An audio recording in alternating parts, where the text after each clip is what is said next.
My people, watch this video. Yeah, because I ended up in a wheelchair.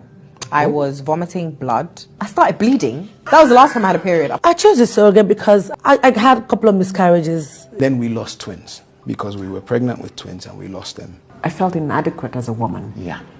If you got married and immediately fall pregnant, you seriously do not know what God has done for you.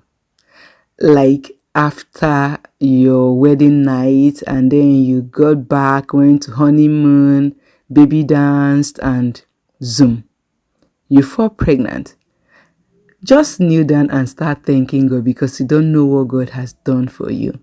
Now I was watching these Nollywood actors and actresses, talk about their infertility problems and infertility journey. And I began to say, everyone is fighting their battle. Known battles, unknown battles, because infertility, it will test your faith. It will deal with you. Like I'm telling you, people will tell you all sorts of things. I have been there. I know what I'm saying. Like, you just go to the hospital, people keep telling you, doctors keep saying, oh, you're good, you're that, you're this. They will subject you to run the kind of tests you will not wish upon your enemy to go through, just to be sure you're okay. Now, when people just fall pregnant easily, they do not know.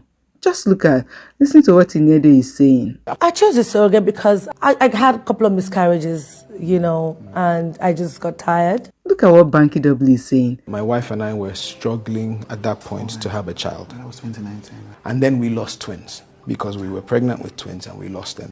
It's all same thing. People these days don't even fall pregnant as quickly as you would think they would. I do not know if it has to do with this generation, because in our mother's generation, in our grandmother's generation, infertility was really not an issue. I do not know if it's in what we drink or if it's in what we eat that is making all of these things happen these days. I went to the hospital when I was fighting infertility too. A 23-year-old girl, 23, the doctor kept saying, why will a 23-year-old battle unexplained fertility? It's just an issue. Now, I watched this girl go through all the testing, results came back, they were good, but she was not falling pregnant. It was confusing even for the doctor. Now, I left myself and I was saying, at least you're younger than I am. Because why? A 23-year-old. So I do not know what is happening. But if you fall pregnant as quickly as you can, just keep thanking God. Because people will try you. People will recommend all sorts of things for you to drink. Local stuff, things imported. A friend of mine went to the US and came back and said, oh, I have this particular drugs. People take it and they fall pregnant. So I said, okay, I will, thank you. I went on Google. I tried to search, what is the highest percentage on how people have used it, how positive it is. And I said, okay, let me just even take it. People recommend stuff. People will tell you, okay, you're supposed to soak this over the night and you drink it first thing in the morning. You're not supposed to eat before you take this. My brother, my sister, people will test you. Your faith will test you. Just listen to what these people who are battling infertility went through. And then we'll come back. Infertility. Yes. I hate that word. There's something about it that it's like barrenness. Yeah, because I ended up in a wheelchair. I was vomiting blood. I started bleeding. That was the last time I had a period. I chose a surrogate because I had a couple of miscarriages, and I just got tired. So I did try, and when I tried, it didn't work. Naturally, yeah. My wife and I were struggling at that point to have a child. That was 2019. And then we lost twins because we were pregnant with twins and we lost them. PCOS made me choose IVF. Right. You did a third IVF? A second. So I got pregnant on the first IVF. Right.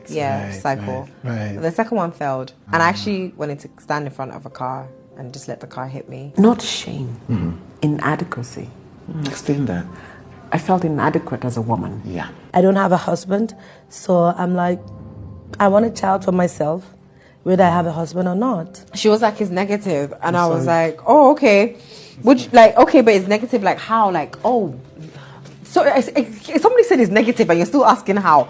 If you picture, two people and they're trying to make this work, but there's so much in here. There's loss, there's pain, I realized I had a health condition, and then I was going through so much in my head, and because I wasn't truly happy. Is adoption a thing you would do?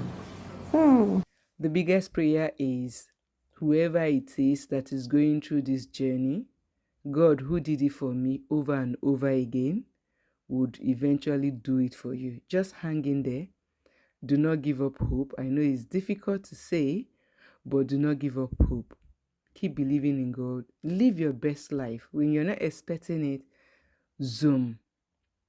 There you will have it. But then God is always in the business of doing good to us, for us. So keep the hope alive. Thank you for watching. I'll see you in the next video. Bye.